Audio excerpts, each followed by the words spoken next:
You tell a story in Armageddon about two young sisters. Would you tell that story?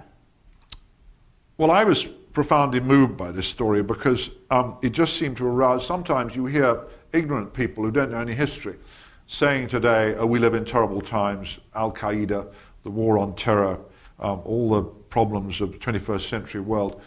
I believe it bears saying again and again and again, we're a fantastically privileged generation, that our lives, the problems of our society today, are so small alongside the problems that our parents and grandparents and great-grandparents endured. And one story, as you say, these two sisters struck me. When I was writing this book, I had a letter from a woman living in England who said, she said, I'm German, and she said, I was in Germany, in Berlin in 1945, and I kept a diary. Would you like to see it? And she sent me a diary. And it was an extraordinary narrative. She was 17 in 1945.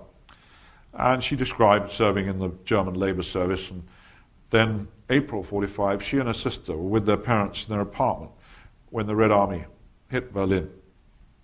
And Russian soldiers burst into their apartment and raped them again and again. And she wrote in her diary, and I'm still not yet 18. These sisters' mother said to them, your honour is gone, you have nothing left to live for.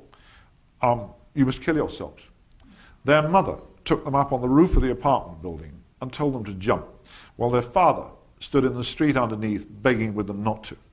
And these two wretched teenage girls stand there for 10 minutes until finally they burst into tears and ran back into the house and survived. And the woman who wrote to me, she'd gone to Britain as a volunteer farm worker in 1947 and married a British farmer and lived in Britain ever since. But the generation that went through those experiences, nothing that has happened to us. I mean, sometimes people say to me, you were a war correspondent, you've been in the wars of our own times. Nothing that happens to people in the wars of our own times, as soldiers anyway, remotely compares with what our parents and grandparents and so on went through in the Second World War. It was another league of horror.